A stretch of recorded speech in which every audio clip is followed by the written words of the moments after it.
ఎప్పుడన్నా నీ శత్రువు మేలు కోరి ప్రార్థన చేశా?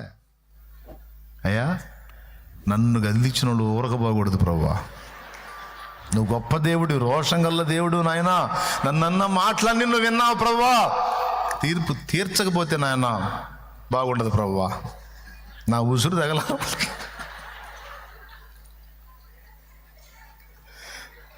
అయ్యా నన్ను ఏడిపించిన వాళ్ళు బాగుండకూడదు ప్రభువా.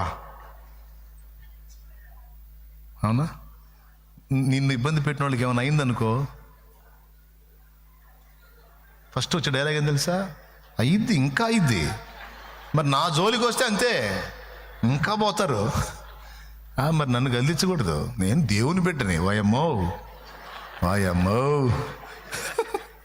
దేవుని బిడ్డవు. అంతేనా ప్రార్థన? యేసయ్య కూడా అంతే చేశాడా? సిలువనేశారయ్యా దుర్మార్గులు తండ్రి, మొత్తం అక్కడ బతకూడదు, మొత్తం పోవాలయ్యా అన్నాడా? తండ్రి తండ్రి మీరేమి చేయుచున్నారో వీరు ఎరగరయ్యా, తెలిస్తే చేయరు కదయ్యా, తెలియక తేడా పడుతున్నారయ్యా, క్షమించయ్యా.